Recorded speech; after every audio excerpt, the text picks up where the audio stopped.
Ketua Koordinator Legasi Mahasiswa Progresif UPSI, saya persilakan saudara Adam Adli untuk mengambil rostrum kita.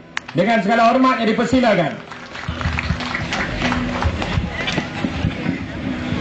Bismillahirrahmanirrahim.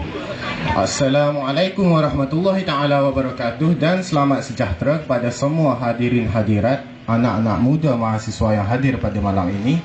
Pertama sekali, terima kasih pada Tuan Moderator, Cikgu Bat, barisan pemimpin yang saya sanjungi, serta rakan-rakan mahasiswa yang turut berada bersama saya hari ini di atas pentas ini. Nama saya Adam Adli bin Abdul Halim. Saya daripada Universiti Pendidikan Sultan Idris, penuntut tahun kedua program pendidikan TESOL. Kalau ikut kad pengenalan dan surat beranak, asal saya daripada Pulau Pinang, tapi pengalaman saya duduk di Pulau Pinang hanya 3 tahun. Jadi saya prefer dipanggil orang nomad. Jadi tak perlu kita cakap panjang lebar tentang diri saya. Siapa dia anak muda? Seperti yang rakan kita tadi kupaskan, anak muda ni saya dapat rumus bukan dilihat pada umur tetapi dilihat pada mentaliti.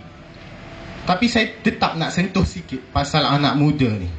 Umur dia yang ideal adalah bawah 40. Ini idea saya. Kenapa saya kata ada 3 dalil. Yang pertama, berpegang pada pepatah orang Jawa, life begins at 40. Jadi umur 40 ni dah masuk dewasa.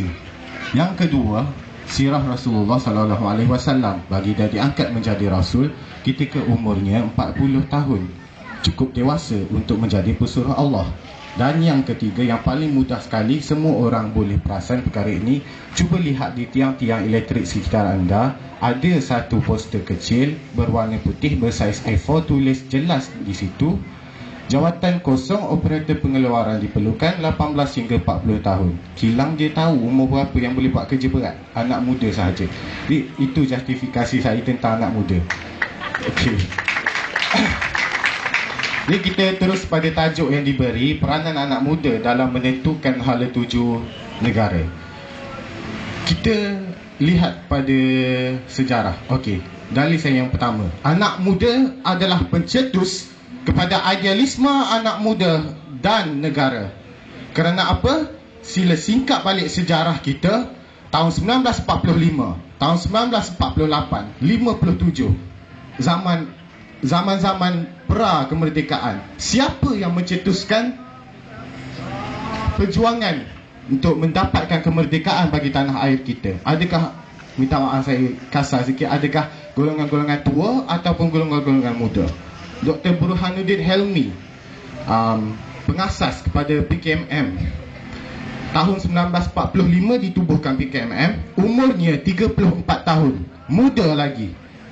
PKMM mencetuskan apa yang dipanggil Laungan Merdeka, bukan On Jaafar ataupun Tunku Abdul Rahman. On Jaafar pun tubuhkan UMNO tahun 1946 pada umurnya lebih kurang 51 tahun. Dah lepas daripada umur 40 tahun yang saya kata tadi. Di sini yang kita lihat idealisme anak muda ni membawa negara kepada kemerdekaan. Idealisme yang dicetuskan ini bukan sahaja dipegang kukuh oleh anak muda, tetapi juga dipegang kukuh oleh semua masyarakat yang ada di negara kita. Sebab adanya idealisme ini tercetus di tahun-tahun 1945, 1948 dan sebagainya, barulah negara kita dapat menuju ke arah perjuangan mendapatkan kemerdekaan. Kalau nak harap yang lain, mungkin lambat sikit kita merdeka. Sekarang ni pun, zaman sekarang ni pun kita dah ada nampaknya movement anak muda yang mencetuskan idealisme baru yang fresh untuk anak-anak muda. Kita ada Solidariti Anak Muda Malaysia, SAMM, pimpinan Cikgu Bat. Kita ada Fahmi Reza dengan revolusi mahasiswanya, revolusi anak mudanya. Ini idealisme yang kita boleh pegang, kita boleh teliti, kita boleh study, kita boleh jadikan idealisme ini bukan saja untuk anak muda tapi untuk negara. Sama seperti idealisme mencetuskan kemerdekaan suatu masa dahulu. Itu yang pertama. Yang kedua, peranan anak muda, yang ini yang sangat umum, menggerakkan negara ini. Nadi utama, tunjang utama kepada negara kita. Siapa yang nak kerja di kilang? Kita bercakap pasal marhen. Siapa yang nak kerja di kilang? Siapa yang nak mengganti guru-guru tua di sekolah? Siapa yang nak jadi nurse di hospital? Kalau di hospital ni, patient sekarang demand sikit. Dia kalau nurse tua ni dia tak nak lah. Dia nak nurse muda. Ini dia anak-anak muda. Peranan yang kita mainkan. Kita menghidupkan negara ni. Tak ada anak muda. Tak ada anak muda, negara ini akan mati. Yang ketiga sekali, saya kata anak muda adalah check and balance kepada negara kita. Di saat golongan yang lebih tua, terutama sekali golongan pemerintah hegemoni, membuat sebarang keputusan yang dirasakan baik bagi mereka dan mungkin golongan-golongan sekapal dengan mereka, tapi kita anak muda tidak bersetuju. Kita tahu ini tidak baik untuk masyarakat kita. Ini peranan kita mainkan, check and balance. Mereka kata buat begini, tapi kita tak setuju. Contoh saya beri 3 minit. Okay. Contoh yang diberi Akta Mesin Cetak yang baru-baru ni dicetuskan. Kita anak muda, internet tu suara kita. Kita tak boleh setuju kerana ni.